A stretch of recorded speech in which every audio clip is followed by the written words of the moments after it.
Morning, good afternoon. Welcome everybody, and thank you for tuning into this webinar event, NSF Engines, a 21st Century Approach to Driving U.S. Competitiveness and Economic Renewal Through Emerging Technology Leadership.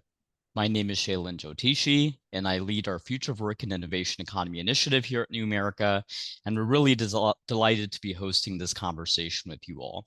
We're going to go ahead and kick over our event to voice over our agenda for today. We will begin with a welcome address from New America's CEO, Anne-Marie Slaughter.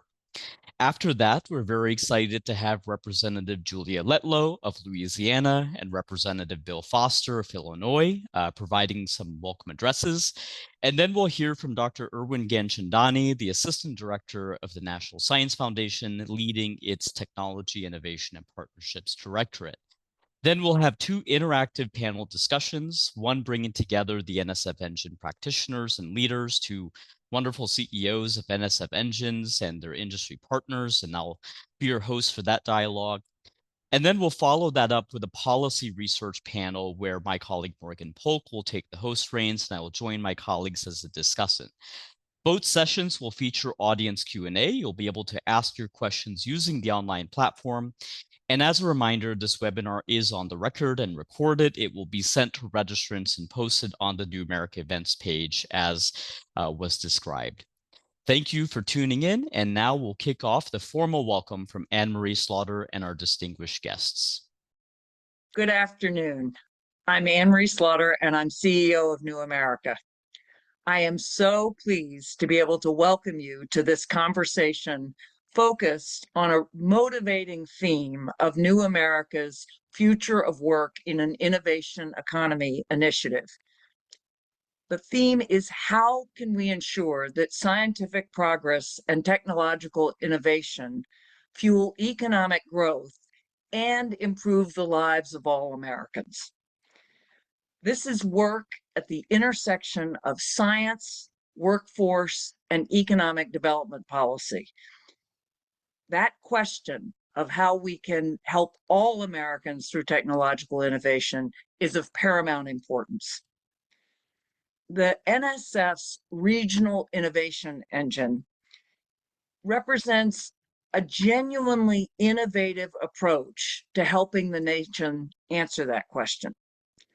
NSF Engines is the broadest investment in place-based tech development in the modern era. Congress designed NSF Engines to provide up to 10 years of support to unite regional public, private, and civic partners to accelerate R&D technology, innovation, and workforce development. All of it to pull together almost like an electron cloud to spark the long-term growth that is rooted in emerging technologies in regions across the country.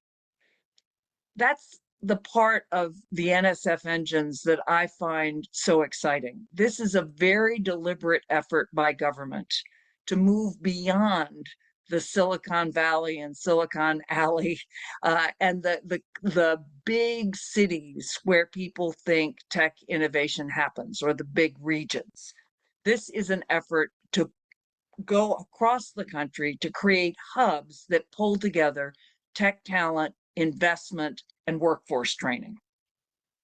So about a year ago, Shailin Jyotishi, who leads our FOE, as we call it, the Future of Work in an Innovation Economy initiative, hosted a public dialogue at New America with the former NSF director about this program's early potential, and including its broader implications for revitalizing economies across America.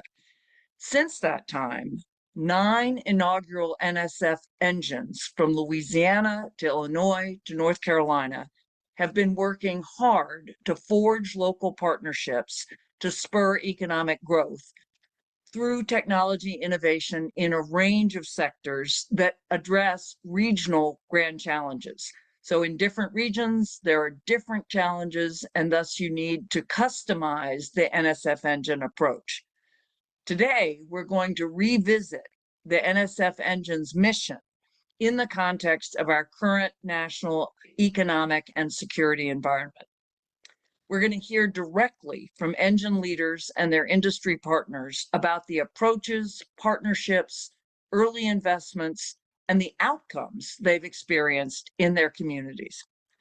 We'll also hear from New America experts alongside colleagues from think tanks across the political spectrum to understand why so many people are excited about NSF engines. And we're going to hear directly from our colleagues in the NSF itself. We're going to focus on policy and implementation questions, the kinds of questions we have to ask ourselves to make sure we're learning from our experience and then realizing the promise of these investments. Before we begin, we're going to hear from members of Congress of both parties who have their own words to add about the importance of NSF engines in their regions. These bipartisan conversations are all too rare and so important to spotlight areas where both parties can come together and support economic growth and economic opportunity. The more you learn about these NSF engines, I think you're going to agree that these investments are hugely important and worthy of our time and attention. So once again, on behalf of New America, I want to thank you for joining us today. I thank our speakers and team for their hard work in making this event possible. And I am looking forward to the conversation. And with that, please join me in welcoming Representative Julia Letlow of Louisiana and Representative Bill Foster of Illinois for a bipartisan welcome address, which will be followed by remarks from the NSF leadership. Thank you so much.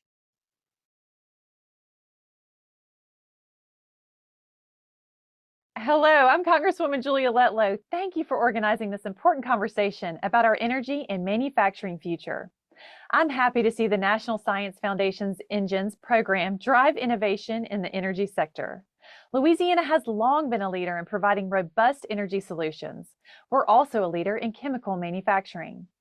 Through the NSF Engines program, the best and brightest minds are accelerating our progress in these crucial industries. LSU is in my congressional district, and I'm proud to represent a university that is at the tip of the spear of innovation. Working with the National Science Foundation, LSU's Fuel program is doing great work to tackle our energy challenges head-on. Their work will help ensure that America is energy dominant for years to come. My background is in higher education, so I always love to see our universities play a lead role in building the infrastructure of the future.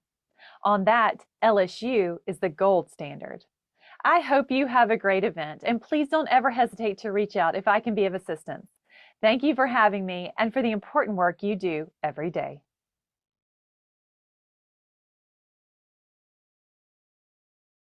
Hello, everyone. For those of you who might not know me, I'm Congressman Bill Foster, and I'm proud to represent the 11th Congressional District of Illinois in the House of Representatives of the United States. But, you know, I sometimes introduce myself as saying that I represent 100% of the strategic reserve of PhD physicists in the U.S. Congress. I'd like to thank New America's Future of Work and Innovation Economy Initiative for organizing this important conversation. It's heartening to see policymakers and industry partners continuing to think about how U.S. science investments can fully fuel our nation's workforce and economic development. Before running for Congress, I dedicated a good portion of my life to scientific research. For 23 years, I was a high-energy particle physicist at Fermi National Accelerator Laboratory in Batavia, Illinois, designing and building giant particle accelerators and detectors. That work was used to discover the long-predicted top quark, the heaviest known form of matter. Scientific research like this often results in spin-off technologies with commercial applications. It can lead to breakthroughs that will shape our economy for generations to come and provide solutions to the challenges that our nation will face in the future.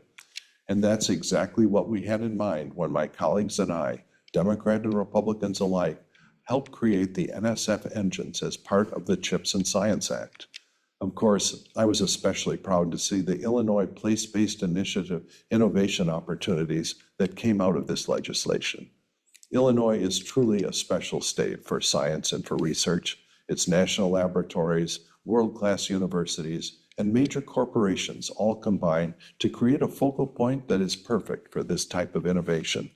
I'm proud that we're home to one of the inaugural 9 NSF engines, the Water Innovation Engine in the Great Lakes, led by Elena Harkness, who you'll hear from later today, along with her industry partner, Brian Baker, President and CEO of Century Equipment. I had the opportunity to join Elena this past June in Chicago at the 2025 Sustainability Research and Innovation Conference on the dual imperatives of water security and energy security. Water powers industries from data centers to advanced manufacturing, and now more than ever, we must be sure that this nation leads into the next generation. NSF engines like the one Elena leads are making that possible. By combining applied R&D, technology development, and workforce training to grow critical technology sectors, they are the ultimate application of NSF resources to solve our nation's challenges. And it's especially exciting to see how NSF engines are spurring public-private partnerships. Already, private investors and other non-federal sources match NSF 2-to-1. And now is the time to expand and not to pull the rug out from under these critical investments. So as we learn today about the work underway in my community and others across the nation, I hope that my appropriations colleagues will find a bipartisan consensus on the maximum possible funding level for the NSF. Together, we can ensure that investments in science and in innovation continue to power our economy, our communities, and our future. Thank you all.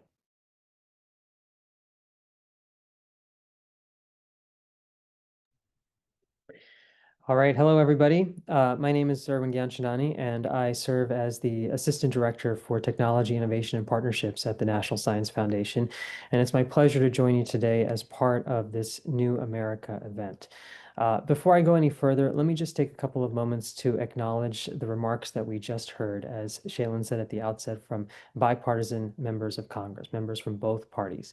I want to acknowledge Representative Foster for his strong support of NSF over the years, particularly his leadership co-chairing the Congressional R&D Caucus with Representative Jim Bayard from Indiana.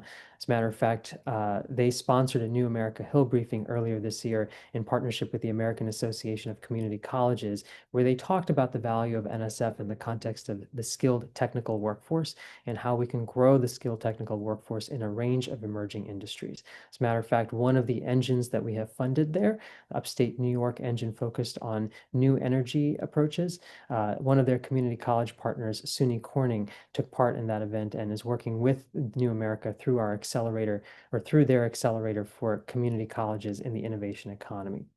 I also want to acknowledge Representative Lutlow. We are grateful to have such strong supporters of the NSF Engines program on the Appropriations Committee. As a matter of fact, her comments, I think, resonate with comments that were made by Representative Fleischman from Tennessee back at a roadmap event that we organized in December of last year. He was on stage with Senator Young and highlighted the importance and significance of the NSF Engines program in cultivating the next generation of innovation potential all across our country. So my thanks to Representative Foster, my thanks to Representative Lutlow, and my thanks to their colleagues on both sides of the aisle who have championed the work that we are able to enable through the NSF Engines program and through the National Science Foundation more generally. I also want to take a moment to acknowledge New America's Future of Work and Innovation Economy Initiative for hosting this event, Shaylin in particular, but the rest of the team as well.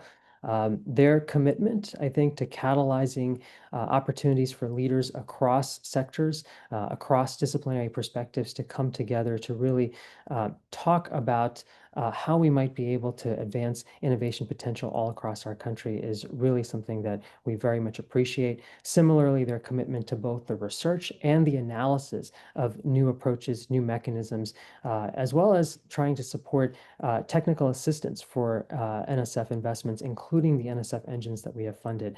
I think that is what helps to ensure that these investments have significant momentum and significant impact at the end of the day as well.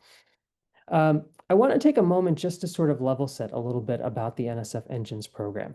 You've heard a bit from the members of Congress. You heard a little bit from Shaylin at the outset as well. And from the head of New America too. I want to take just a moment to provide a bit of context about what this program is all about. The NSF Engines program, as you've heard, authorized by Congress back in 2022, is really a different way of thinking about innovation potential for our country. This initiative is about trying to address first and foremost, how do we accelerate technology development and how do we accelerate technology competitiveness all across this country and for the nation, particularly in the face of significant investments by other nations all around this world. As a matter of fact, in the context of technology development, I think there's a recognition that technology emanates from every corner of this country. There are challenges, there are opportunities, and there's a place for us to really think about how do we put a spotlight on each region's potential to be able to accelerate technology to the market and competitiveness for that region and ultimately for the nation as a whole. We have funded, as you've heard, engines in different parts of this country. You'll hear about two of them today. One in Louisiana, focusing on energy challenges. My understanding is that about 65% of all oil and gas that flows through this country's ports flows through the ports of Louisiana. And so if we're going to be thinking about energy challenges and opportunities in that space, it makes sense for us to think about a place like Louisiana as home to the frontier of innovation and technological development and technological commercialization in that context. Similarly, water security is inherently national security, given how reliant we all are upon water capabilities and the role of water in our economy going forward. And so in that context, thinking about where we have fresh water across this country, certainly makes sense for us to contemplate the Great Lakes region as a potential home, as a potential regional and national leader in the context of water security. And so this notion of thinking about regional challenges and regional opportunities as a driver for technological development and technological growth and transfer into the market is something that's front and center with respect to the engines that we have funded, not to mention the fact that we have talent distributed all across this country, and it is incumbent upon us to be able to create pathways to be able to bring that talent to the fore, create opportunities for that talent to be able to become a part of the STEM, science, technology, engineering, mathematics, the STEM-driven economy of the 21st century, or the STEM-adjacent career paths that we see as well. And so the Engines program is really about trying to put specific regions of our country on the map as a national leader, potentially as a global leader in the context of these technology areas to be able to drive forward U.S. competitiveness and U.S. security well into the future. I'll note that one of the key harbingers of success for us is an understanding of the shared space with regard to partners and coalitions that are coming together to support the initiative of the NSF Engines. So for example, about a year and a half ago, we invested about $135 million for the first 2 years of 9 engines. You hear about 2 of them today. That $135 million of federal taxpayer investment has turned into more than $1.5 billion of matching commitments from state and local governments, from the private sector, from corporations, from small businesses and startups, as well as from nonprofits and philanthropy all across this country. So that is one example of the kind of impact that we're already seeing, that regions across this country are so invested in the success of their engines because they see those engines as key for their own economic vitality and growth, not to mention the technology competitiveness that I've talked about, that they are seeing their own stakeholders pouring additional resources and investments into these engines going forward. Now, the 9 engines that we've funded to date have already had impressive results in terms of new startups, new ventures that have been pursued, as well as pathways for talent to be able to see additional opportunity for degrees, for certificates, for pathways into emerging technology spaces, making more than 2-3 times as much as they were making prior to the introduction of some of the activities of those engines in their regions, depending on the region that we're talking about. At the same time, we also see a tremendous amount of untapped potential and opportunity in other parts of the country that we have not yet served. And to that extent, we are currently running a second active competition for a second round of engines that we hope to be able to announce sometime next year. As a matter of fact, back in early July, we announced 29 semifinalists spanning about 35 states and territories, or 21 new states and territories that we had not touched in the initial round of the engines program. And hopefully later this week, we anticipate an announcement that we will make about transitioning from semifinalists to finalists for those engines. That second cohort similarly touches key technology areas from critical minerals to artificial intelligence to biotechnology to quantum information science and beyond, really trying to accelerate key areas of competitiveness for the nation as we go forward.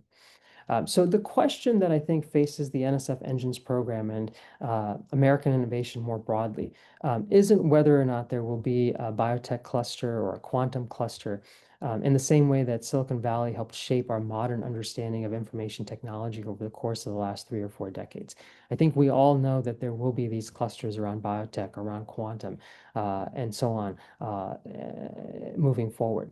I think the question ahead of us is whether those clusters will be in other parts of the world, in some of our competitive nations, for example, in the PRC, or if they'll be in places like Kansas City or Chicago or Winston-Salem, North Carolina, going forward.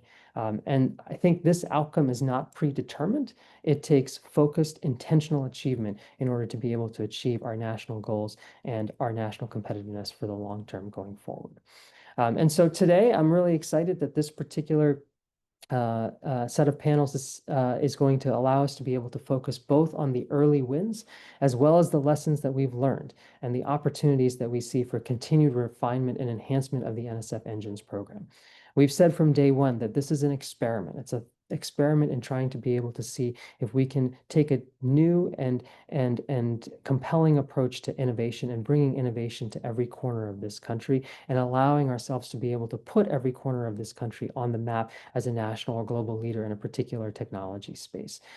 We recognize that we're going to make mistakes along the way, but it's about conversations like the one today to be able to understand what is working well, what isn't working well, what are the things that we should be adapting and evolving as we go forward, so that we can realize the full potential of this program as we move ahead into the future. So with that, I want to again acknowledge the members of Congress who have helped make this program a possibility and the administration as well. I also want to acknowledge New America and the rest of our colleagues across the sphere who have contributed to the success of this effort as well. And it's my pleasure now to hand things back to Shailin Jyotishi for the first panel that will feature 2 of our engines headed up by Mike Mazzola and Elena Harkness and their 2 of their industry partners as well. Shailin, over to you. Thanks very much. Thanks very much, Erwin.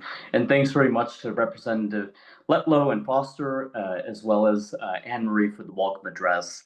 Some of you may have noticed I've changed the orientation of my camera. That is because my power has gone out. So thank goodness that some of our engines are focused on the energy transition, because it might benefit the DMV right here at home. But with that, we'll dive into our first panel discussion as planned, really focus on the on-the-ground reality of the NSF Engines program. As Erwin mentioned, we'll have some industry leaders within the NSF Engine program, as well as CEOs of these investments. You know, this particular panel will really focus on the NSF Engine's value proposition and work with industry. It's early days of implementation.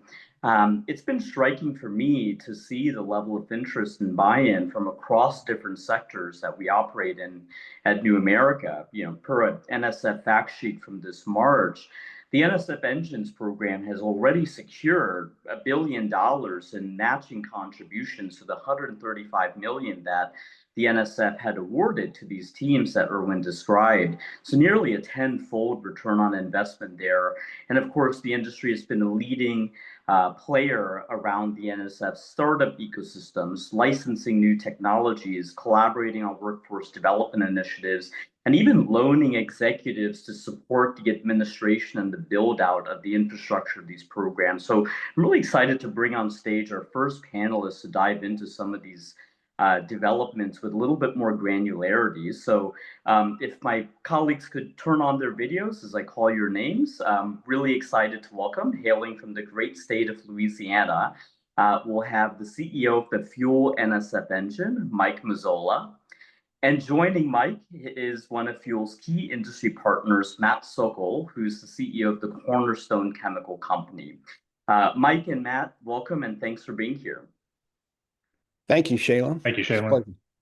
And hailing from the great Midwest, we have a footprint covering Illinois, Ohio, and Wisconsin. We have the CEO of the NSF Great Lakes Renew Engine, Elena Harkness, and joining Elena is Renew's industry partner, Brian Baker, who's president and CEO of Century Equipment Corp. We'll have about 45 minutes of panel discussion. Again, please, audience members, use the online platform to submit your questions into the chat, and then we'll move into the Q&A segment towards the end of the discussion. So Matt, Brian, Elena, and Mike, welcome. Thanks for being here. Yeah, thank you, Shaylin. Thank you. So Mike, Elena, maybe let's start with the two of you. You both lead NSF Engines, and maybe we can start with a little bit of a level set for your communities. Give us the elevator overview of your NSF Engines mission and how you're approaching this dual use goal of promoting emerging tech-based economic growth while also serving national security imperatives in tandem. How do you think about that? Elena, maybe we'll start with you and then on to Mike. Sure. Thanks, Shaylin. And I also want to extend my thanks to Anne-Marie and Representatives Letlow and Foster and Irwin, of course, for setting such a great stage for this conversation and such a great bipartisan scene setting for the importance of this work. It's really appreciated. And I think what we need if we're going to fuel this work as far into the future as we need to take it. So I really appreciate that. I lead Great Lakes Renew, as you heard Irwin say, fundamentally because water security is American security. Every single American life and all of our livelihoods depends on access to clean, safe, secure water for a range of purposes. And this is true not only of every American, but every person on this planet really relies on access to water for those, same healthy lives and prosperous livelihoods. We need it to drink. The industries that are powering every part of our economy, whether it's data centers, AI and computing, to manufacturing and production, to food and beverage, health and life sciences, all of these industries, whether we think of them as water or not, depend on water in various ways. And around the world and in the United States, water risk is rising. And that creates economic opportunity for us to find ways to manage that risk, mitigate that risk, and ensure that we have not only access to that water, but the source of production of water technologies right here at home. And that is really what Great Lakes Renew is all about. We're very fortunate to serve a broad region of service here in Great Lakes Renew. We are working across 6 states, actually, in the Great Lakes region. Our partners are drawn from 6, but in the first 2 years, we're very focused on connecting the economic assets of our partners across Wisconsin, Illinois, and Ohio, as Shaylin said. And this is really important because across that Great Lakes region, it is a powerhouse of an innovation economy. We have many jobs, a very large percentage of GDP when you take it all together. And that's important because that center of production for technology is not always on radar if you think about it state by state, but as an aggregate and collective, it is a powerhouse of innovation assets. Nearly a $70 billion economy, more than 6.7 million people employed in aspects of the blue economy. So we are trying to do the work that we need to do to make sure that significant sector of our super sector of our economy across our Great Lakes region that both depends on water for fuel, but also creates the fuel that is going to manage and mitigate water risk can be made right here at home. That's really what we are all about.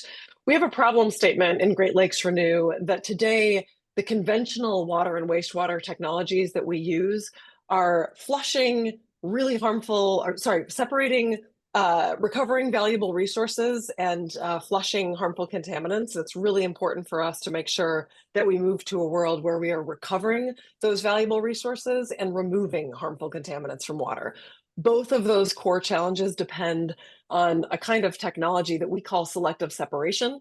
That's a very technical term, but if you can think about the materials that we need to invent to be able to get contaminants out of our drinking water and recover the valuable things like critical minerals and materials, nutrients like nitrogen and phosphorus, the things that can be not waste, but wealth for our region, if we are able to recover them and put them into productive use at scale, that's what we see as the frontier of technology. So when we think about the dual use, managing water risk, creating those technologies that are going to help us keep our water clean and recover the things that we currently talk about as waste, that creates massive economic opportunity, both for our region and for the country as a whole. Because again, this rising water risk is a global trend, not just a domestic trend. So we really have a global market of opportunity in terms of the kinds of technologies that we're inventing here in the Great Lakes, and that is really important to us. We're working with partners across a range of research and development, innovation and startups, and core industry and utility partners that we think of as the end users of our technology, but also in some cases, they're part of the production and supply chain of that innovation as well. And you're going to get a chance to hear from one of those core partners today. Brian Baker is here from Century Equipment, one of our core industry partners. But Renew is all about bringing those end users to the table first to help make sure that the research agenda and innovation agenda that we're driving and investing in is informed by their needs first. That is how we are driving and creating all of the priorities across our engine. It's been a really important engine building orientation for us. The last thing I want to say, there's a huge workforce opportunity. I talked about the 6.6 million people already employed in the blue economy across the Great Lakes region, but we have not done enough of a job training our young people and explaining to people across the sort of talent pipeline in our region what it is to work in the blue economy, what it means to work with jobs in water, how many different industries of opportunity that can represent. And one of the main charges of Great Lakes Renew is to build a K to gray pipeline of water workers who understand the opportunity and are finding ways to plug in and support and sustain this economy. Again, that's something that not only applies to us here in the Great Lakes region, where we do have 20% of the world's fresh surface water and a real imperative to work together on this. But this is a challenge that really is all of the United States opportunity to train people for the water workforce, an industry where we have lots of retirement and opportunities to put people to work today. And I think that's a really exciting opportunity.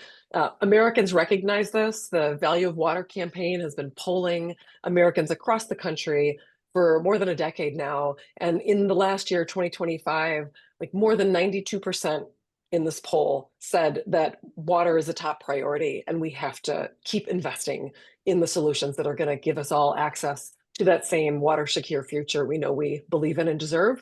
And it's great to hear that, because I know that we're building an engine right here in the Great Lakes that is built for all Americans, but also built to solve the world's water challenges. So we're so excited to have the backing of the National Science Foundation to give us the liftoff we needed to bring this, massive vision to life over the last 18 months here. And I'm excited to talk more. But thank you. That's our overview. Thanks, Elena. And Mike, over to you. So thank you, Shaylin. And Elena, you wonderful job managing 6 states. Fuel has 1 state in our mission, although we are also part of a multi-state ecosystem called the Gulf Coast Energy and Chemical Manufacturing Region. So in that regard, our engines are going to be impactful for many, many, many millions of people.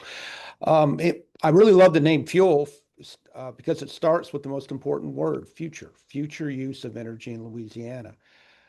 Our vision is to future-proof future generations of Louisiana residents to enjoy even more prosperity from the energy producing and chemical manufacturing industry in Louisiana than they do today. Achieving this vision will benefit not only Louisiana, but also the nation and the world by expanding energy and chemical production while accelerating Louisiana's competitive advantage from carbon management technologies.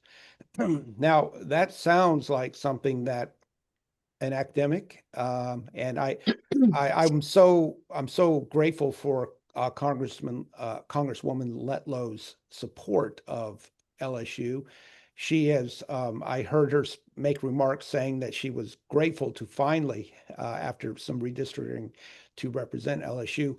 But Fuel is a statewide initiative, and we count almost every university in the state as an important productive member of our innovation ecosystem, as well as industry, as well as numerous community colleges. So the question is, why do we think carbon management is a competitive advantage? And the answer should be obvious to the industry that is benefiting from that leverage. And so I was very pleased in March of this year to read an editorial, and you can find it yourself. It's at a online link, thecentersquare.com. And it's entitled CO2 Could Help Power Louisiana's Future.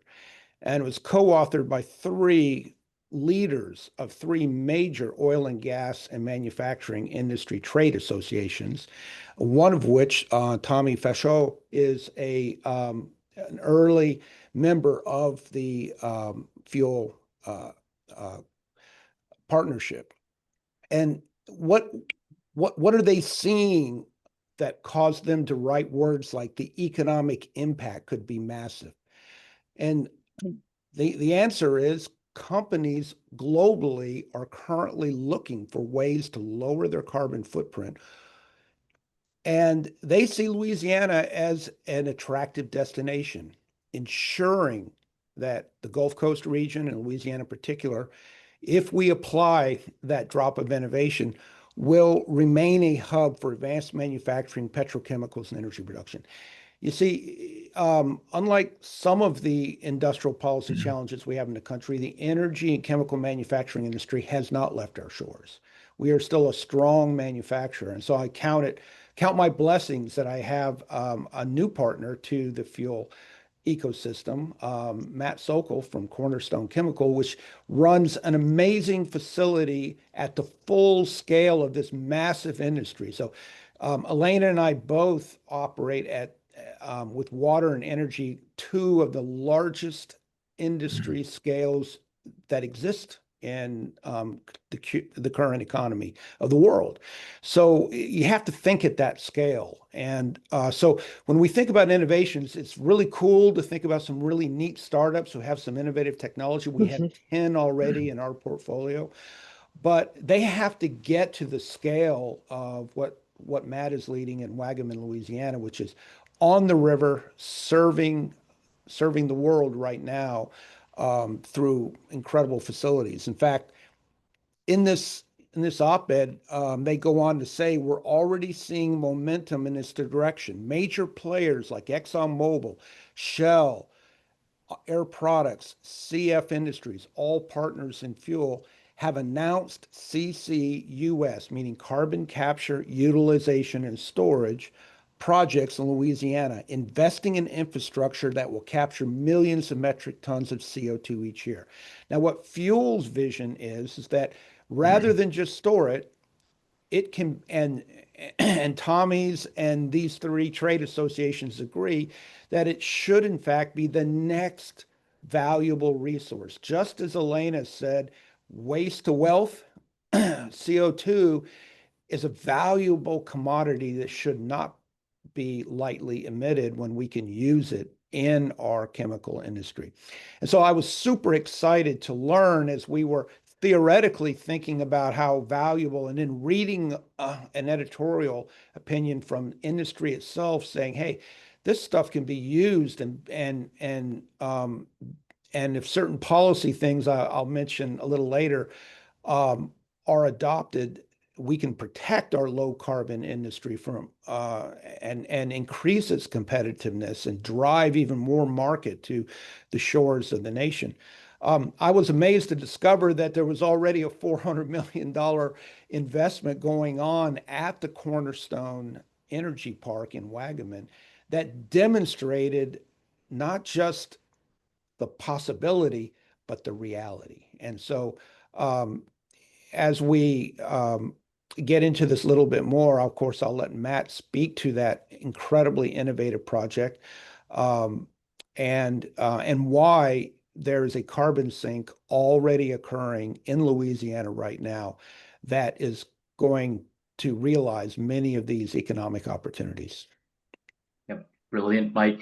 Yeah, reflecting on both your comments and Elena's comments, it's been really interesting about how much of the driver of the engine's work has been your regional economic development priorities and challenges, and not just the focus on the basic science and sort of the curiosity-driven research, but building on that in the contours of what's going on regionally.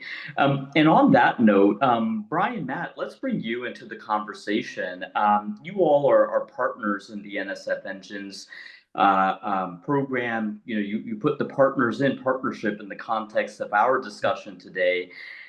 Your companies both decided to join the NSF Engine teams. For our audience who may not be familiar, what sort of work are you doing in the engine in sort of broad terms, and how is it boosting the competitiveness of your businesses? What excites you about engines?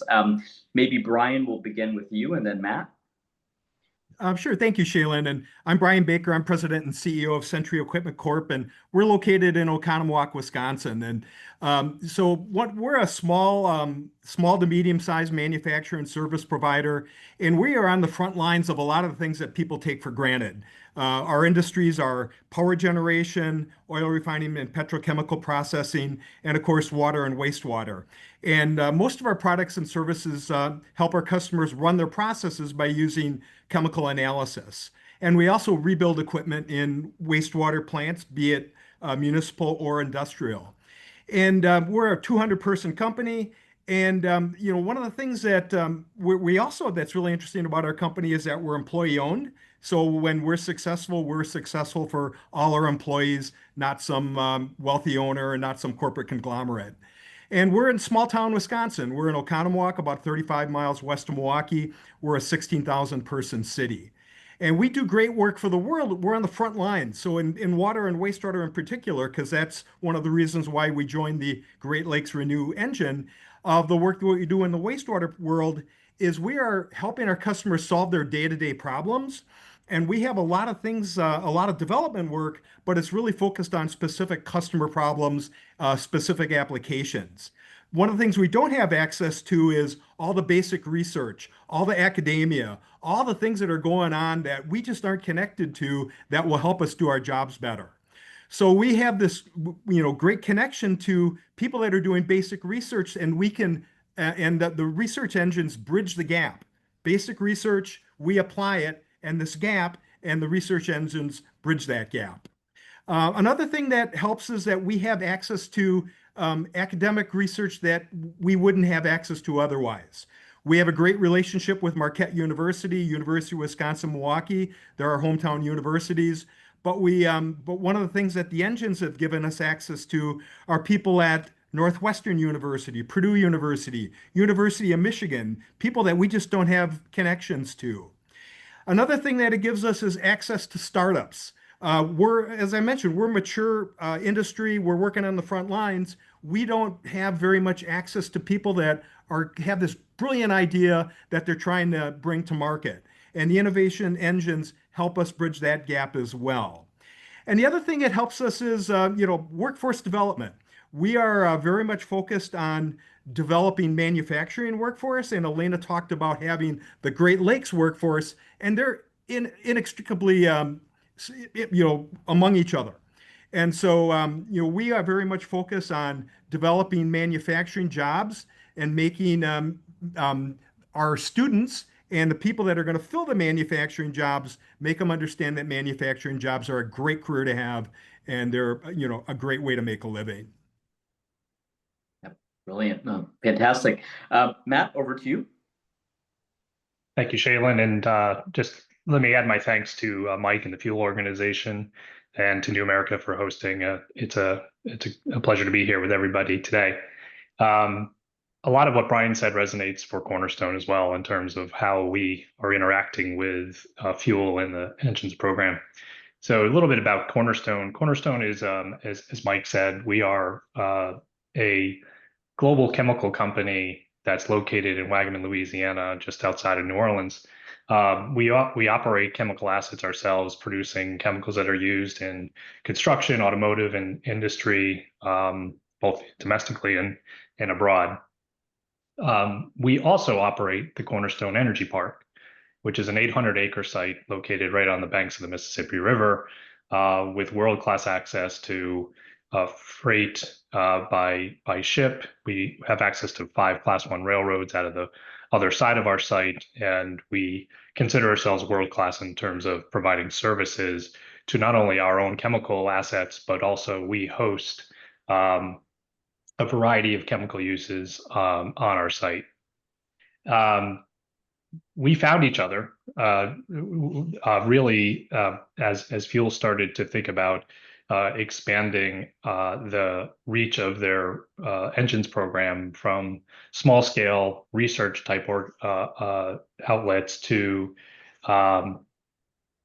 the incubator stage of development. And one of the things that Cornerstone does in operation of our energy park as a site operator is provide a full suite of services for companies that may not want to or need to or be able to serve all of the things that it takes to get a modest to large chemical operations going. So we provide back office support like IT and HR. We provide logistics services, security, and a lot of the services that you kind of don't think as the forefront of manufacturing, but are very important to support those types of organizations. And so the relationship started really by kind of the unique situation and services that we can provide, and that Fuel's clientele in the research and development space will eventually need as they move along the spectrum from ideation to full-scale production. And so that's how we started. I think since then, and I think Mike will agree, we've kind of developed and understood there's a lot more interconnectedness between what Fuel is trying to do and what Cornerstone is trying to do in terms of expanding the scope of our energy park. And when we think about success going into the future, we think about the types of organizations and the types of businesses that really will make a sustainable long-term park site operate.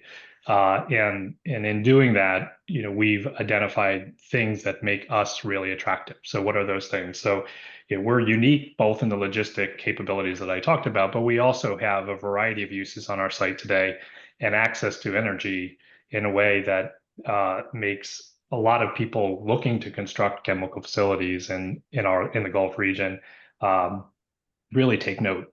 But one of the things we want to make sure we're doing is being attached to not older technology that frankly has become to some extent commoditized and also has moved offshore.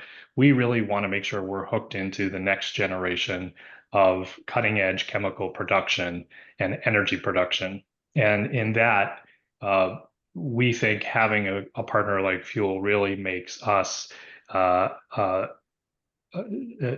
open to and serving those industries who will one day need production and a location. And that's, we think, a very logical step for them to make right in their backyard as they look to scale up, that the Cornerstone Energy Park is there to serve them as we expect it will do in the incubation stage as we support them. So I think it's a very symbiotic relationship with the types of organization that Mike and his group are working with on the development side, and we can be a partner to help guide and support those through the production or the providing of services. Like stepping back a little bit into the chemical space, I think more broadly, we see Fuel as an important partner to fill gaps in the space that I think a lot of the chemical industry has a bit moved away from. Innovation has always been really critical to chemical industry, but as certain parts of the industry have moved offshore, innovation parts of those businesses have gone with it. And we'll get into a discussion on national security, but thinking more broadly in the chemical industry, it's really important for us, like I said, as a continuity of future chemical use, to know that there is a driver and a groundswell of technology that's going to come up and be part of the next phase of construction of new chemical facilities, not only in the Gulf region, but throughout the United States. So, we see a lot of what Fuel is doing as filling gaps that I see as a chemical company CEO. I've been in chemicals for over 20 plus years. And so, I see that, investment into the technology at its infancy is sometimes still not on tops of CEOs' lists. And that's where, we see the Fuel type incubator programs really playing an important role. And certainly, I think the connection with the end goal of making them commercially viable is especially important. And I think that, for us is kind of the common ground that we can find, which is we're all incentivized not just to have a good idea in the lab or at the university, which is important, but one that can scale up and become a successful business at commercial rates and scale. Fantastic. I was really struck by both your comments, Matt and Brian, of how, Matt, I think you used the term symbiotic relationship, how the needs of industry connect to the different kinds of actors within the engines. It's interesting, in many ways, the engines sort of bridge the valley of death, if you will, between technology and talent development, and using industry partnerships with community colleges, with universities, with economic developers, with states, as sort of a conduit for that. And Matt, you set me up perfectly for my next question, which is about the national security thrust. I mean, it's complicated work to do this regional innovation ecosystem building, in of itself. I'd be really curious from your industry perspective, what do you see as the national security tie to the NSF Engines program? From your vantage point, what does that look like from the industry perspective? Maybe we can start with you, Matt, and then go to Brian. Yeah. If you look at the the chemical industry exposure to national defense, you don't have to look far to know that a lot of the critical systems that go into national security and defense systems are chemical based, or at least have a strong tie to chemical production. So think of coatings on a submarine that help it evade detection. Think about carbon fiber that goes into fighter jets and low weight aircraft.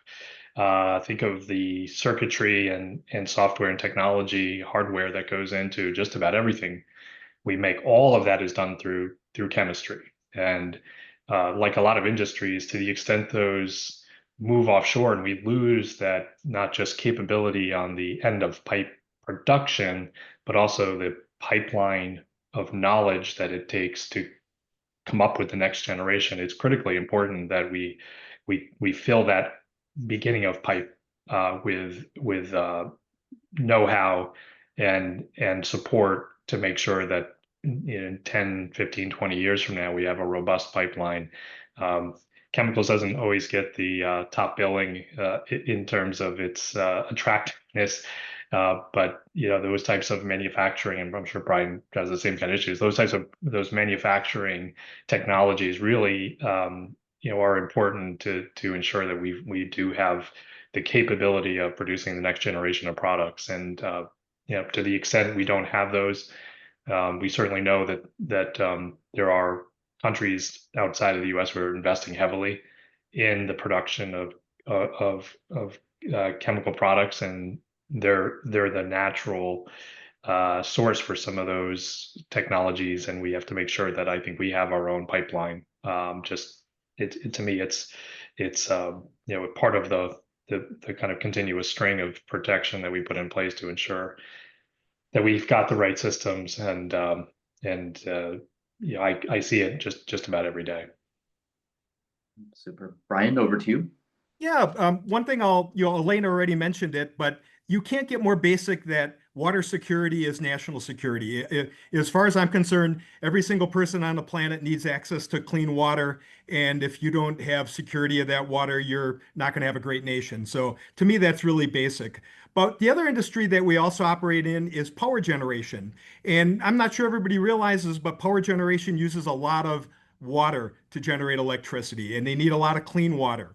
And so what is also more basic in ensuring that we're going to have continued to be way in advance of all other nations in technology in terms of all the things that we think about in that power our economy all rely on power generation.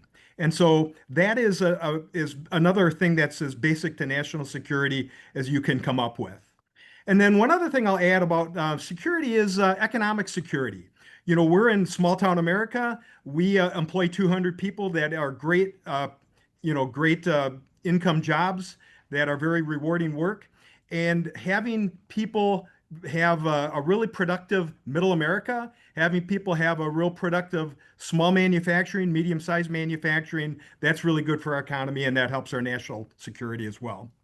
Yeah, yeah. No, it's interesting. You have dual use technologies and dual use engines in many ways.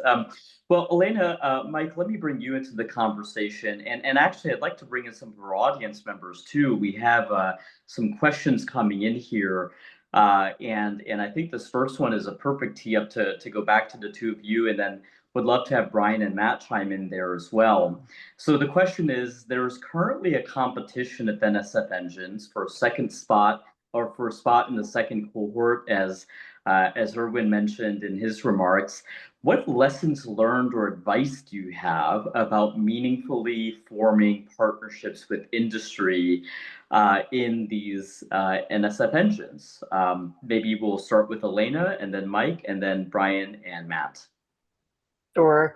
It's a great question. And I think for us, it has started with learning how to ask great questions and listen for the right answers very carefully. And asking good questions for us has been all about building the deep relationships and trust with our industry partners that allows us to dialogue about the real friction points, the things that are impediments to reaching, the full potential of the business that they're trying to build. Like, what is going to help them connect to the next growth market? What is going to help them create the best pipeline of talent? What is going to help them, achieve clear line of sight to the technologies that might be transformational to the next decade of their business? And that it's been about building trusted relationships, again, because you're asking people to come to you with some of the hardest problems that they face on a day-to-day basis, and to trust us as partners with access, as Brian so rightly pointed out,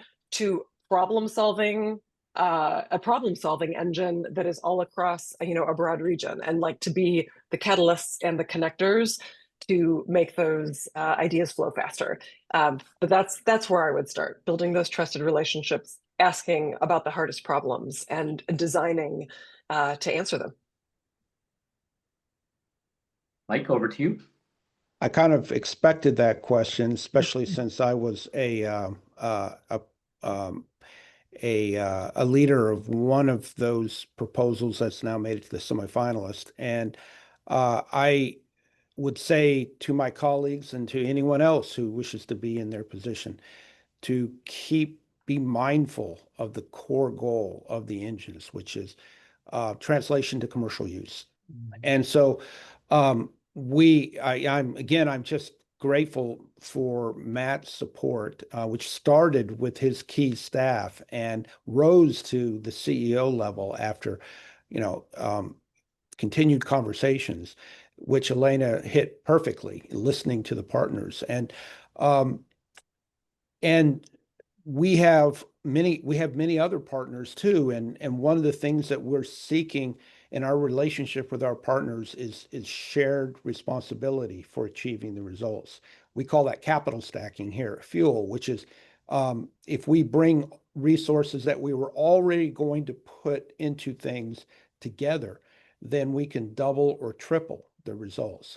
So I was thrilled to hear from my Director of Workforce Development, Lacey McManus, that she was summoned to speak at a major event in Southwest Louisiana, a few hours drive from her home in New Orleans. And so she went out there because she knew that the expectation was ExxonMobil was going to add $225,000 to a workforce development project at a valued community and technical college, Southwest Louisiana, Sewella, at their Oakdale campus. And I was struck by Congressman Foster's mention of 2-to-1 match.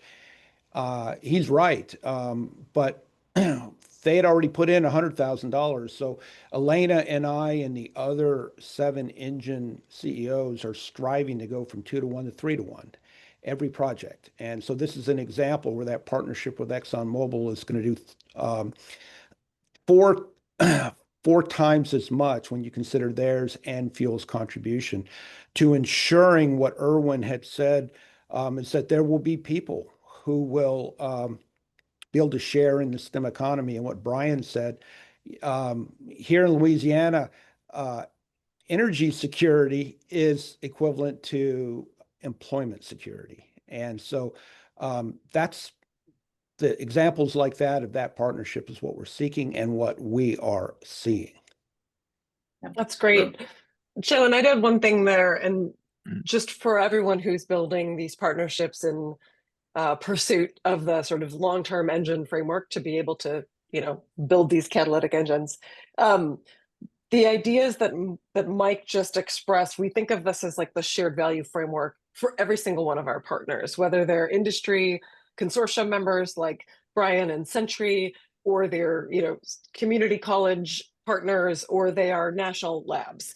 We are thinking about what is the value that the engine can bring and what is the value that that partner can deliver back into the ecosystem. And so I think, like, if I could sum up what it's been all about for us as we've built a bigger coalition and hopefully a much more productive and generative coalition across our region, it's about defining that shared value in an equation that makes sense for the partners and for the ecosystem as a whole, so that everyone feels that they are, delivering something and getting something back in spades. And I think that's what's given us the momentum to get us to this stage. We've gotten, I think, 9 million towards the 15 million 1-to-1 match commitment that we're trying to make to date from a mix of sources, and that's so exciting.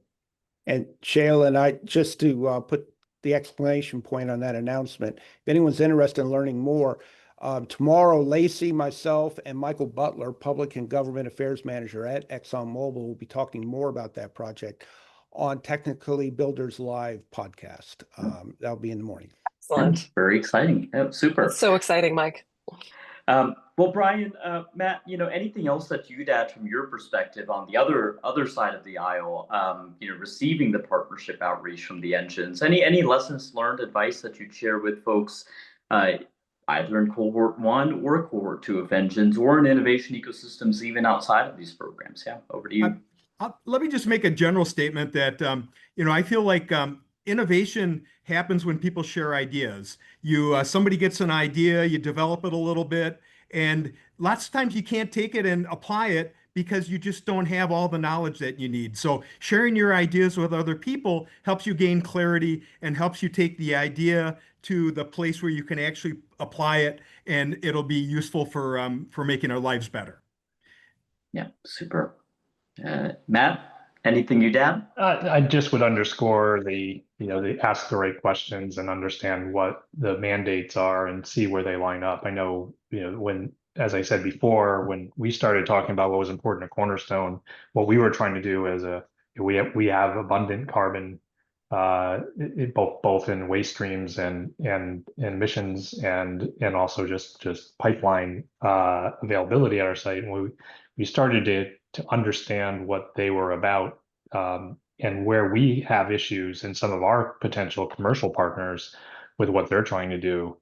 You start to connect the dots on where the gaps can be filled with these, some the commercial solving problems for the fuel folks, and then certainly in the opposite direction. And as Mike will agree, that takes time, and it doesn't happen in a single meeting, and it requires people like me to look at and study a little bit about what these things are about. Is they think the knee-jerk sometimes can be not, you hear public-private partnership and you think that probably is, something that's not going to happen or won't happen right away.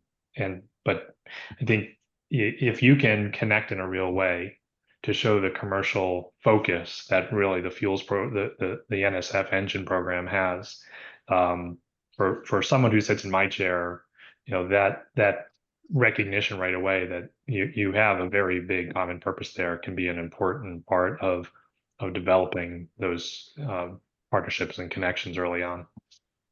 Right, absolutely. Well, my gosh, I could learn so much from you all, but we are out of time. So I'd just like to thank you all again, Brian, Matt, Mike, Elena, for your time and for your leadership in these innovation ecosystems. I mean, this is really ambitious work and it's just getting started, as Representative Foster mentioned. So, really excited to continue to follow your work. And at this point, I'd love to hand the floor to my colleague Morgan Polk, who will moderate our next panel and kick off the next session. And I will shift over to the discussant seat. And some of you may have noticed my lighting changed. Our conversation alone brought power back to the DMV. So I'm happy to have some power back in the fold for the second discussion. But again, Matt, Brian, Elena, Mike, thank you again. And Morgan, over to you. Thanks, Shaylin. Hi, everyone, and welcome to the second panel of the day. My name is Morgan Polk. I'm a senior policy analyst at New America, and I'm excited to chat about why NSF Engines and why now. So for this next bit of time, we're going to focus on the empirical case for engines and why it's important in the policy context. And we're also going to talk about implementation nuances. So it's early days of this program, but what do we know about what's working well and what are some areas of growth or improvement? And what needs to be done to realize the promise of these investments? And so with that, I'm going to introduce our panel. As you all have heard, my colleague Shaylin Jyotishi is the founder and managing director of New America's Future of Work and the Innovation Economy. His expertise is at the intersection of science, workforce, and industrial policy and their implementation in communities. And his work focuses on improving and harmonizing these policy areas to strengthen the middle class. Joining him is Joe Perilla, who is Senior Fellow and Director of Applied Research at Brookings Institution's Metropolitan Studies Program. He's recognized as a leading expert in inclusive economic growth. And since joining Brookings in 2012, he has played a key role in shaping research and policy initiatives that support equitable economic development in cities and regions across the US. And last but not least, we have Ian Banks, Director of Science Policy at the Foundation on American Innovation. He joined FAI this summer to help launch their conservative science policy program. He has held research roles at C3 Solutions and the American Enterprise Institute, and he's also served as legislative aide to Representative Bill Posey. So with that, our first question is going to kind of build off the CEO's comments that we just heard. And I'd like to ask each of you to share what excites you about the NSF Engines program and like what's new in this space. And we'll go to Joe first, and then Shaylin, and then Ian. Thanks, Morgan, for the opportunity to be here. I mean, what excites me about this program, I think, was the conversation we just heard between the engine CEOs and industrial leaders. What I heard was Engines is a purpose-built federal program whose time is matching, I think, three of the big challenges that the country is facing. The first is obviously, how do you make these massive technological and energy transitions in a way that keeps the United States prosperous and secure globally? Second, how do you do that in what is going to be a very different fiscal environment for government? So obviously the first one, NSF, is focused on these critical emerging technologies.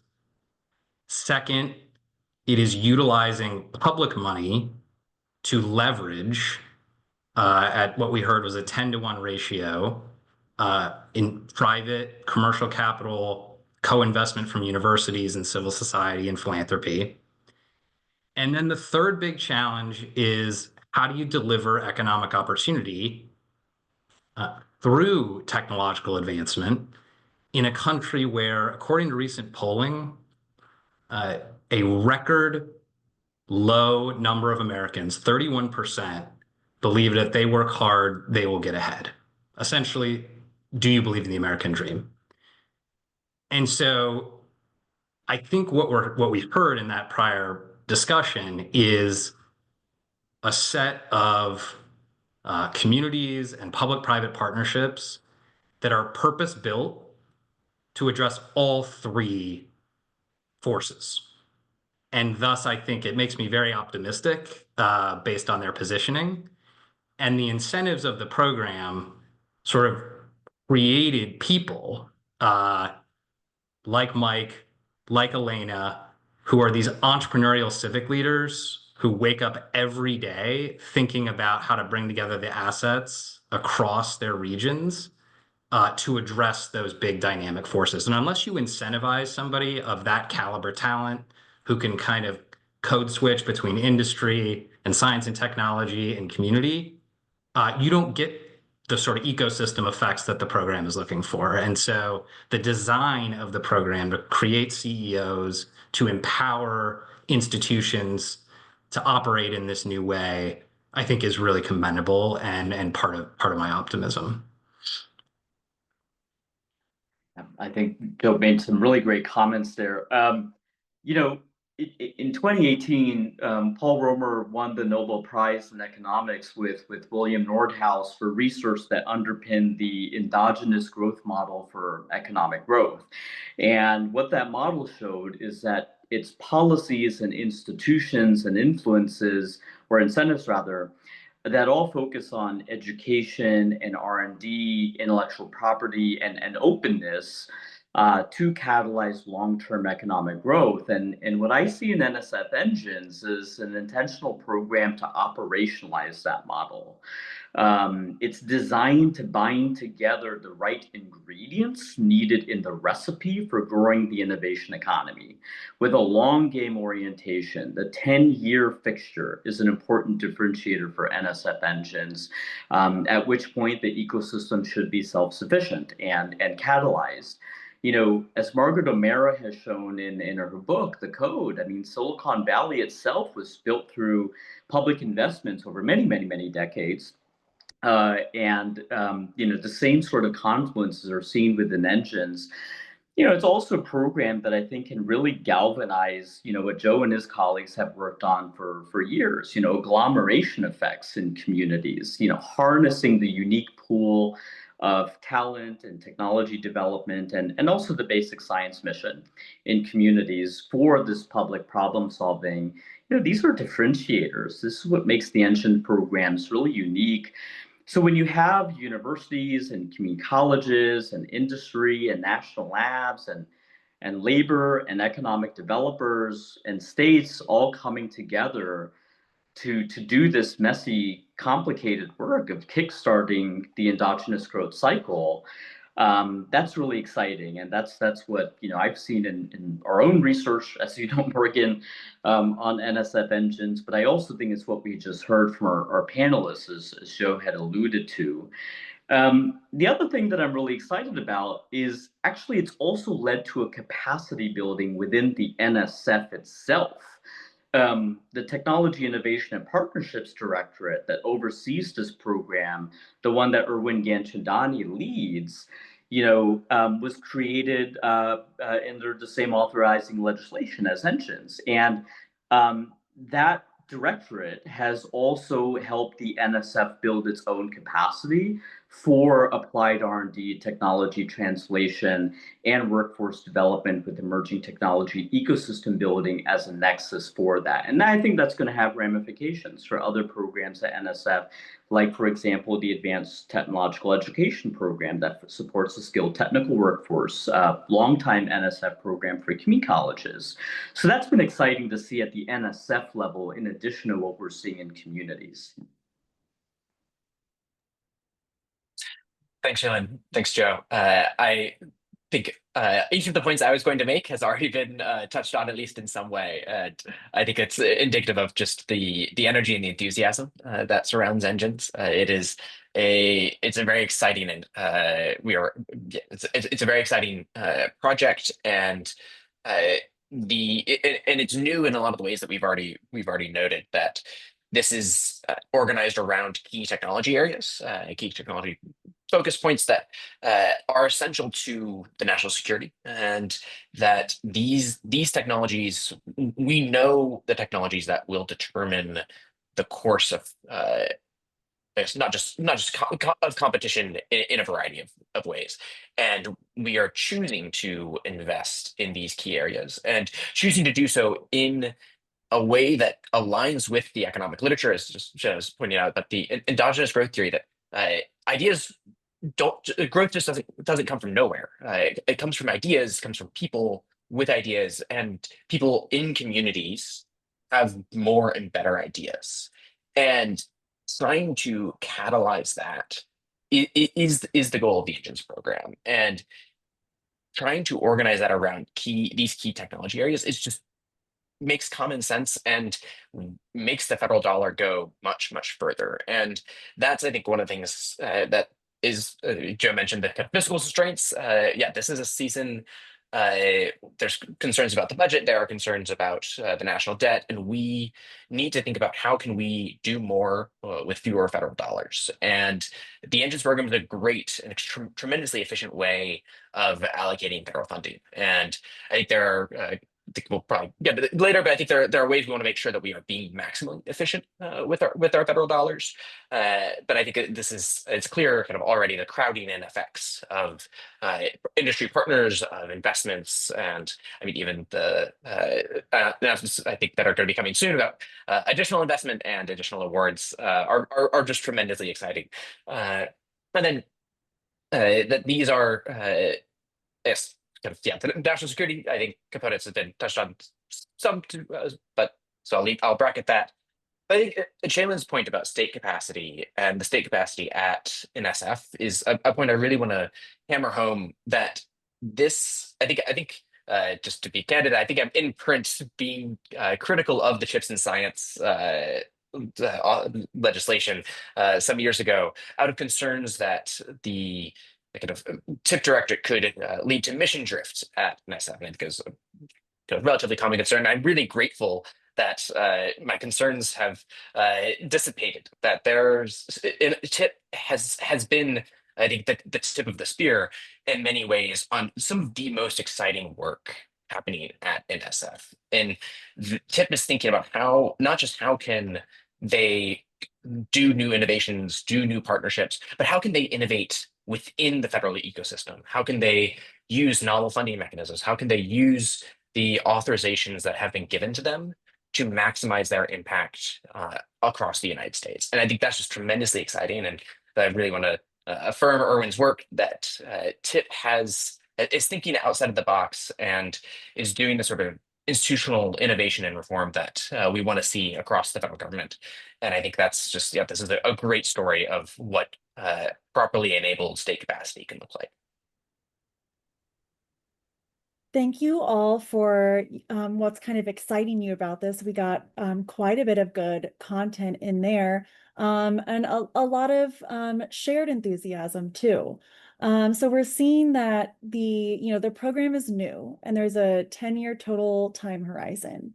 And it is kind of this grand experiment. And so there's going to be kind of growing pains and lessons along the way, as like Ian alluded to. We want to make sure that this program is delivering on its promise for Americans, and there's quite a bit of promise. And we want to make sure that we're really capitalizing on that. So what are some of the questions that you think policymakers should ask to ensure that this program is delivering on that? And this time we'll let Ian go first, since he got the short end of the stick last time, and then Joe, and then Shaylin. Great, thanks, Morgan. I think so. As I sort of alluded to just a moment ago, there's important questions around making sure that the federal dollar is allocated most efficiently through the engines programs. And I think the engines themselves are, as I said, tremendously efficient. But there are other federal programs which are being run in parallel that we want to, I think it's important to be thinking about how engines interacts with things like the EDA tech hubs, as well as other regional development projects, whether through the Small Business Administration or other federal agencies. And to make sure that our investment, if, for instance, we want to create a new Silicon Valley, we should try and do that. If we disperse the funds kind of very, very broadly, we're not going to see we're not going to see the effects that we want. It's kind of clear that we want the co-location of people. People are a limited resource, and so we want the people to gather, to agglomerate together to get those agglomeration effects. And that means we need to concentrate our funding. It means we need to be very strategic in how we are concentrating the funding. And but yeah, because we're in a limited fiscal environment, we need to be thinking about how do we concentrate funding most effectively. I think that's already being discussed, and I think is that's on the radar as decisions are being made. But I think that's a question I want to see continued to be asked. And then I think also the sort of second question is the durability of the work that's being funded, and how quickly can we get? I think it's thinking about how quickly can we get a region kind of off the federal dollar. Like how quickly can we move beyond the need for continued federal investment at this scale? There will be federal investment, but hopefully that federal investment moves more from kind of funding the engines through procurement of technologies or innovations and things like that. And so thinking about that endpoint and that durability, kind of where do we see this project in 20 and 30 years, and not just kind of in 10 years? And I think those are questions. And then kind of even just a question for the NSF is how kind of returning to this earlier point, how many engines is too many, and kind of how do we make sure that we aren't spreading the funding too broadly, both kind of in relationship to other federal programs, but also within the engines programs itself. And is it better to kind of have fewer engines that are more well supported, particularly if we are in seasons of fiscal constraints? And then a last point is just maybe that there are a question of how quickly do we sunset a project? Kind of when do we decide a project is no longer or is not showing signs of promise, is not showing signs of growth, whether that's kind of reduced outside investment, federal money isn't crowding in private money as quickly as we would like, or kind of what are those key metrics? And I'm still not entirely certain I know which metrics are key, but I think we want to be very clear-eyed that not every project will probably be successful. And we probably wouldn't want every project to be successful. If we are taking a risk appropriately, there will hopefully be several of these that will fail, because we are kind of trying to catch all the good and kind of hit the power law that we want. Yeah, that's great. I share a lot of the same questions that Ian outlined. The durability one was definitely on my list, and setting up front that this is sort of a 10-year game. Like, you don't build these technology clusters over a political cycle, not even over a business cycle. Sometimes it takes an investment cycle, and I think a decade is the right number maybe to start with. But you look at some of the most successful, most durable engine type platforms. We've done some work looking at, for instance, the North Carolina Biotechnology Center, who started in the 80s, and we're now 40 years later still seeing the fruits bear there, as far as not just R&D, but a lot of accessible life sciences and biomanufacturing jobs that are springing up, not just in the Research Triangle, but across the state of North Carolina. So it just goes to show you that this is a long game, and it's hard, frankly, for like the federal government, which is dictated by Congress and political cycles, to sort of be comfortable maybe with the risk tolerance that's needed for an effort like this. That's what makes it so exciting. And yet, there is a tension between, government being more open to risk and therefore more open to asymmetric return. It's kind of hard to have one without the other, while still protecting taxpayer dollars and being responsible fiscally. And That is a balancing act that Congress and the NSF will have to continue to strike. I think they've done a pretty good job so far. The other thing that I think policymakers should be looking for is in the conversation earlier, you heard that engines are trying to operate across a value chain from sort of earlier stage technology development, research being a translational mechanism between kind of the science and what industry needs to commercialize and bring products and services to market. That unto itself is sort of a hard valley to jump over, and you need deep technical expertise to kind of be an intermediary within that space. But then engines aren't really tasked with just stopping there. They have to look, once sort of the marketplace is taking over, they're being asked to consider, well, who is getting those jobs? Who is being trained and put into career pathways? Where are outreach and awareness building efforts for these industries of the future and the jobs that they will create? What populations are being targeted? And that goes back to sort of the deep pessimism among the American people that a program like this maybe will benefit them, or that they can sort of trust institutions to deliver on their interests and advance themselves economically. And unless sort of policymakers remember that we've done a lot in the science and technology enterprise over the last 50 years to conduct a lot of research, build labs, too often we've sort of neglected that final stage of, did this benefit people? Did people clearly kind of know that this was government doing something good? There's a messaging aspect here too about that will make a program like this sustainable. Is did people know that this benefited them? And I think the industry champions that we heard earlier are very good at sort of telling the story about why this is market relevant.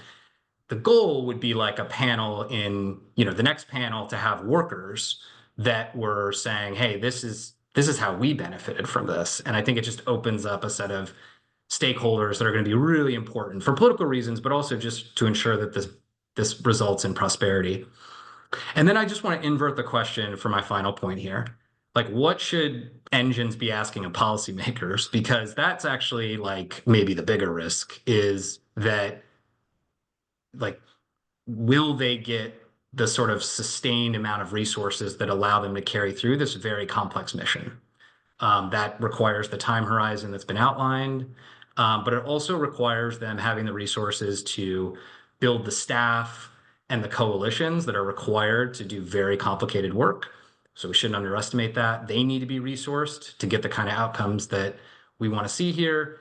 And I think we should all be asking, can our political system deliver on this? It seems like there's a lot of constituents for it. It's getting positive momentum.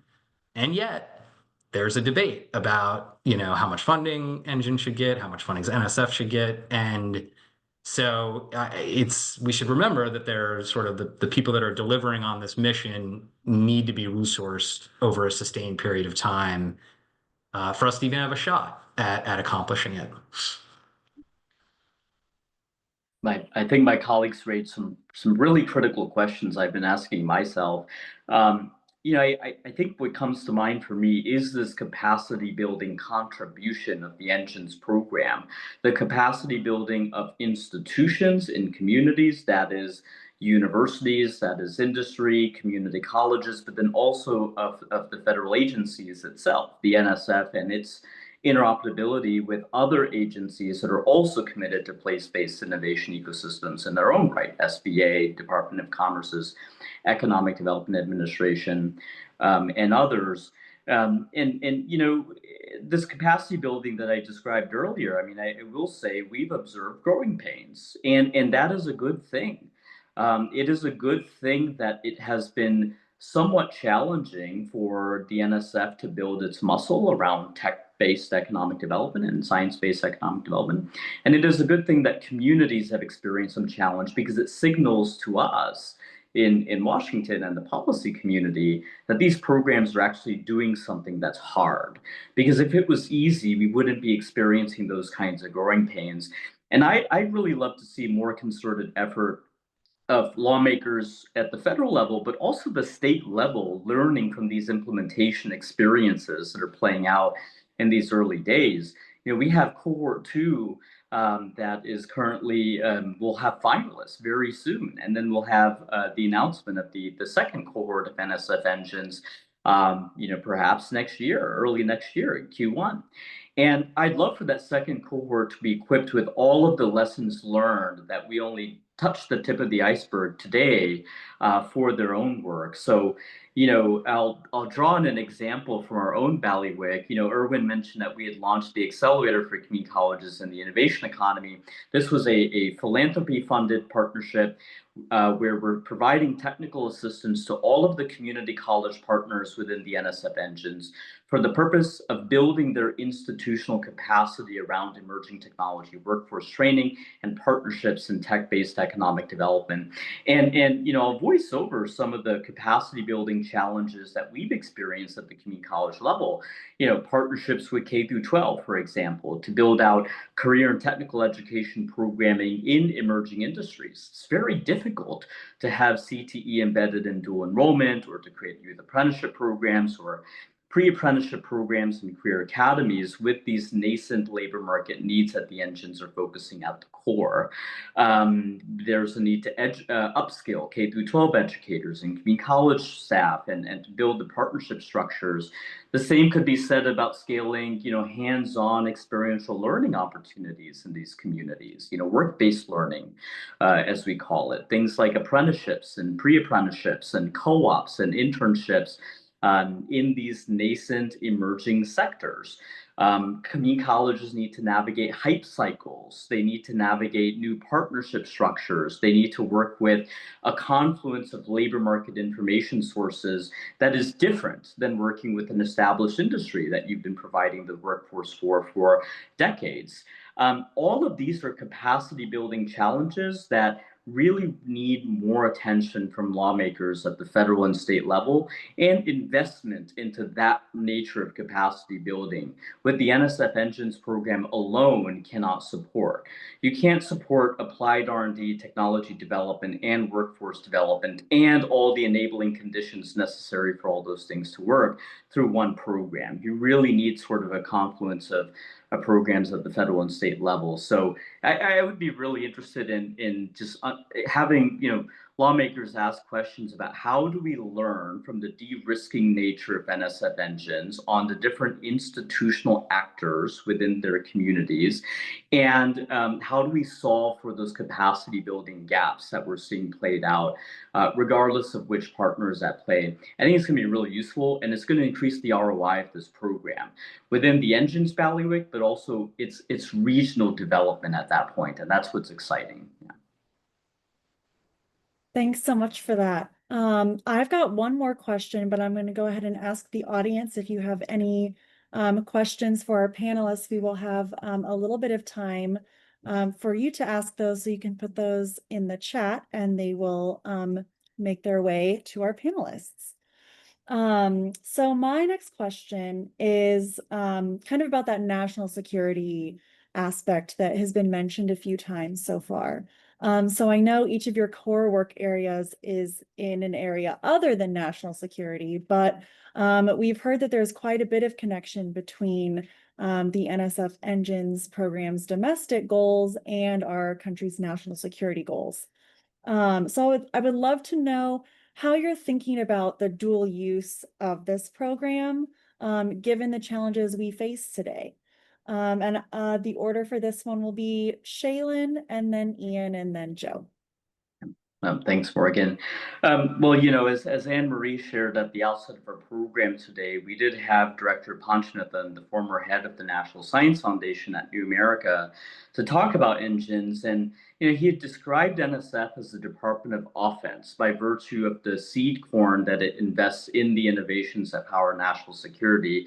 I mean, if you think about AI, before I was previously on the World Economic Forum's AI team, and I was thinking about this, while there were AI winters in the 70s and 90s, the NSF was gradually funding the basic science building blocks that are powering today's AI zeitgeist. So, it's interesting to think about the NSF engines in that context. The administration is thinking in this way too. NSF is the Department of Offense. It wasn't just the Biden administration.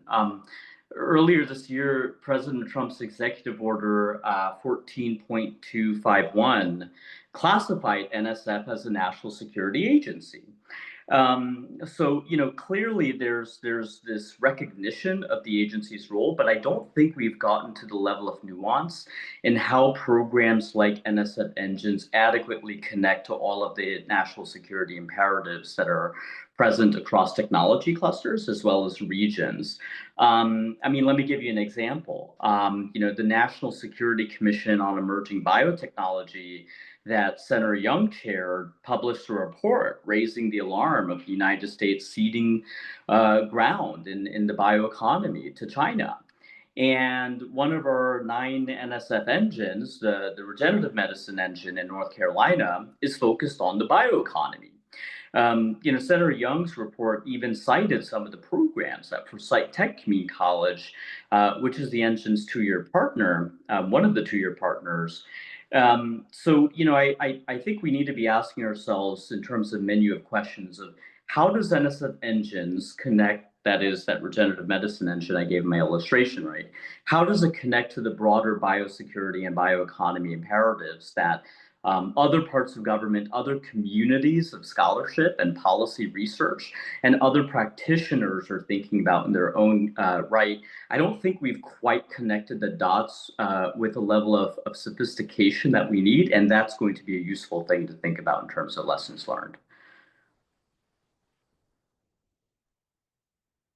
Thanks, Morgan, and thanks, Shaylin. I would like to, but yes, I am not a national security expert. I do science policy. I built a science policy program. I leave most of our national security work to our defense team at FAI. But it is, I think the point has been made, and I think just should be really hammered home that scientific research, R&D, is in many ways why we won the Second World War. It is why we have remained a global hegemon for decades, is that we have a dramatic innovation advantage.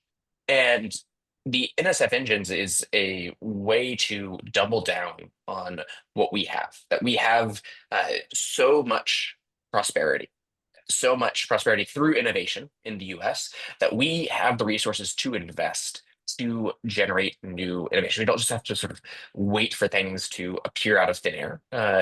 We can seek out the next innovation. We can already have kind of look down the pike, right? What is likely to come as these sort of key technologies that will determine competition, and we can invest in those areas. And NSF Engines is doing this, and I think it's I'm very grateful that you used the word dual use, Morgan. That the sort of dual use has very, very negative connotations because of its relationship to biological weapons, and obviously biological weapons are horrible. But it is important to remember that many of the things that we are pursuing for domestic invigoration and innovation have an important role to play in our defense ecosystem, both in strengthening our our nation and the national social network. I think is Jim is probably going to mention is like a strong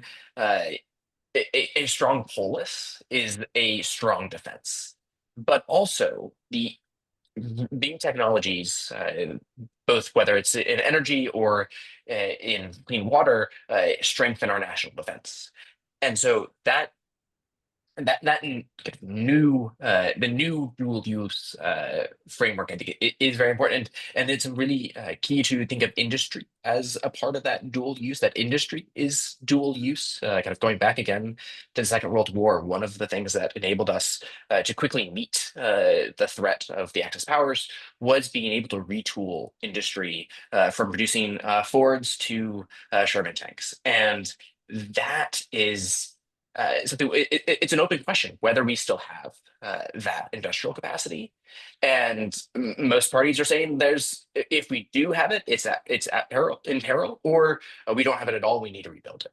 And so I'm very, very grateful for just the many efforts to reindustrialize the United States, and the engines is a component of that. I'd like to highlight just the work of my friends at the New American Industrial Alliance, NIA, who are acting as the sort of industry trade organization to help advance this work, but that it is not just at the industry level that this needs to happen. This needs to happen throughout the research ecosystem, and that engines is the way that this happens. It's bringing together these key thinkers and these key groups, and to find the people who will drive the research and the industrialization that we need if we are going to remain internationally competitive on the global stage.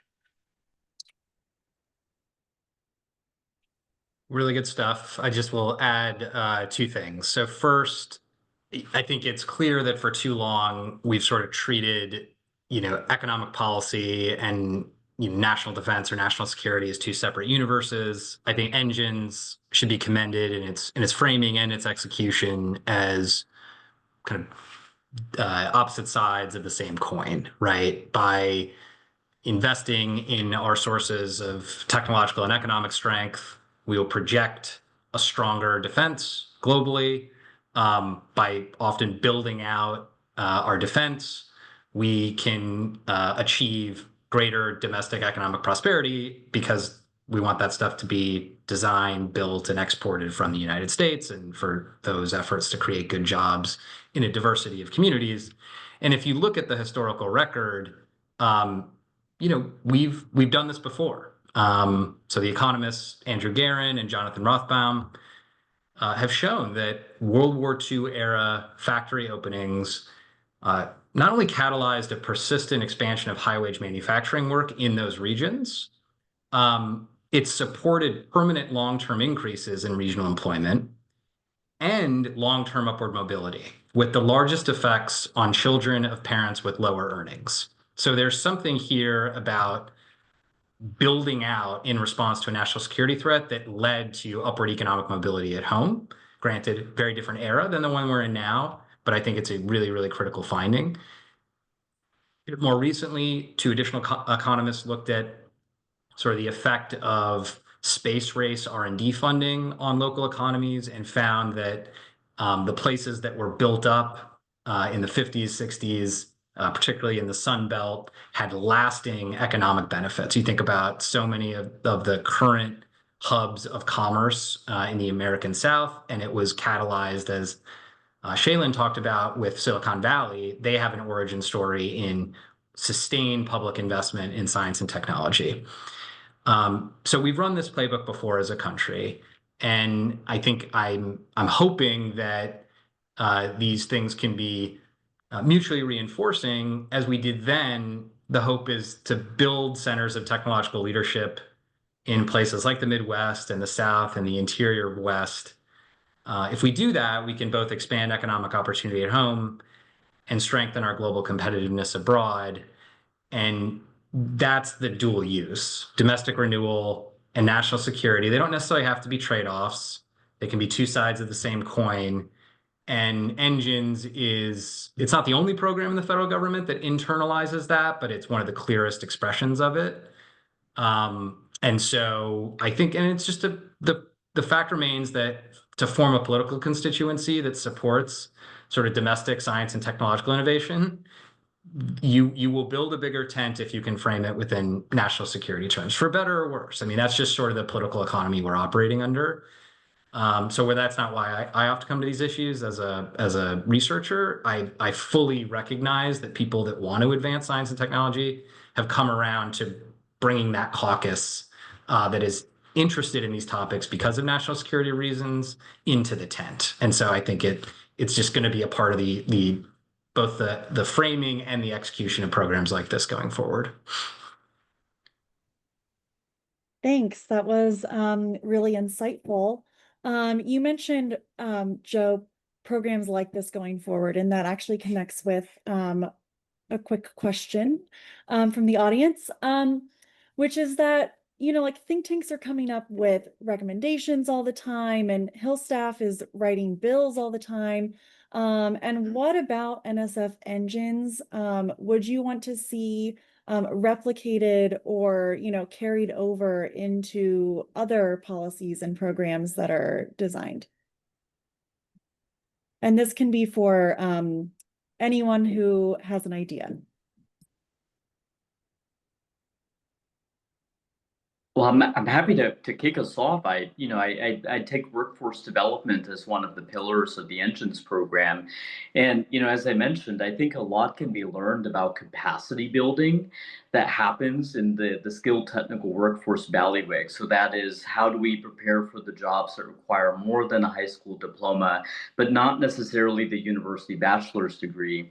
And I think about all that we've learned working with the community college partners and the Engines about capacity building for emerging industries. The administration's AI action plan had a heavy thrust on skilled technical workforce needed for the AI economy. Now's the time for us to cross-pollinate lessons learned from programs like NSF Engines to support programs at the Department of Labor and the Department of Education and Department of Commerce, the three authors of that report, the workforce development plan, that really articulated the workforce thrust for, AI. I think the same could be said across a variety of workforce development issue sets. You take sort of capacity building for K through 12 partnerships, for example, a lot of ramifications for the work that the federal government and states, by the way, fund to support K through 12 workforce training, even outside of emerging industries altogether. So, I would love to see again that focus on what capacity building outcomes NSF Engines have produced. Those have serious ramifications for all sorts of different policy areas, whether it's bridging the valley of death for the startup ecosystem, whether it's supporting skilled technical workforce development, whether it's co-investing with industry and applied R&D. That's where the magic well of insights exists for lawmakers at the federal and state level at this point in time, because it's early days for NSF Engines. We haven't gotten the metrics and the outcomes for the program at large. Once we have those, there would be an expansion of the level of insights available for lawmakers. But today, those insights are available right now. We've learned enough. Yeah.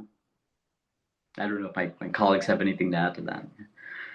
I mean, I think it's an example of the federal government solving problems, I think, in a modern way that probably should be replicated across the apparatus. So first, I think NSF Engines is an example of big national missions delivered across a large, decentralized, highly diverse country. So it's very hard to sort of govern a 330 million person country in a one-size-fits-all way. But I think government kind of establishing these sort of national missions and goals, and then designing challenge competitions that allow kind of teams, government, yes, but industry, universities, philanthropy, the NGO sector, that teaming across those sectors is how you achieve breakthroughs in any sort of modern complex problem. And so it's just very hard for the federal government to sort of recreate that from Washington.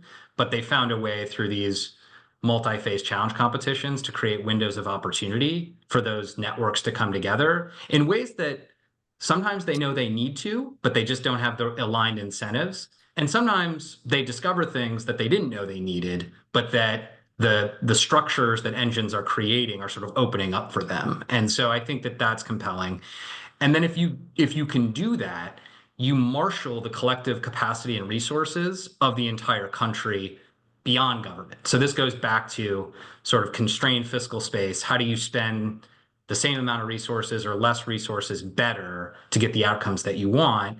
And that's about co-investment and leverage, and ultimately sort of trying to create self-sustaining market outcomes that allow the market economy to kind of solve some of this stuff itself. But it does require some public investment to create the window of opportunity, to change the incentives of these actors, to establish the mission itself, And so I think that the design there is something that could be replicated across other parts of the government on other issues.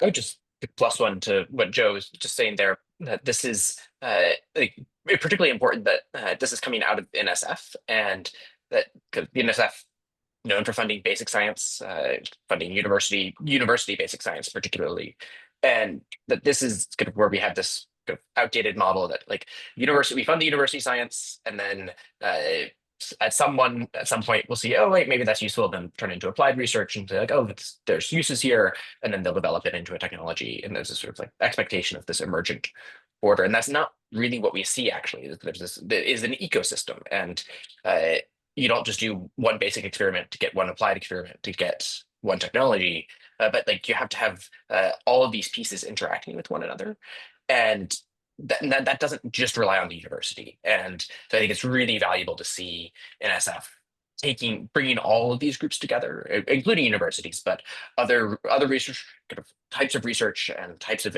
industry, and pulling them all together towards this one common purpose. And I think that's just a really valuable way to explore alternatives to the way that we've been doing kind of promoting each agency's own goals. You can like want to see NSF style innovations across the government. I just have one additional thought on that, and then I know there may be other questions, is if you go to this sort of race to the top style federal competition, I think the fear is that for lower capacity places, they'll sort of be left out of that race. And so there's a critical role here, in addition to sort of staging the competition, to do recurrent capacity building, so that the kind of leaders that we heard from earlier, the Elenas and the Mikes of the world, are not these sort of outliers that are just have sort of innate adaptive leadership abilities, but that we're sort of curating in communities across the country the ability to even build an engine, right? Which requires its own sort of unique form of civic leadership and institutional capacity. And so I just think that's another part. If government wants to play that mission kind of competition role, it has to sort of invest in the commons across the country that would allow for the effective delivery of that model. Morgan, if we have time, I have one thing to add on what Joe just said there. I want to make it clear, for our audience here, is that it's very useful to think about what ramifications can be gleaned for future legislation, but we still have work to do on NSF Engines. Authorization of this program was around $6.5 billion over 5 years, split between the NSF Engines program and the Technology Transitions program at the NSF. And it's only been appropriated, it's only been funded a fraction of that amount.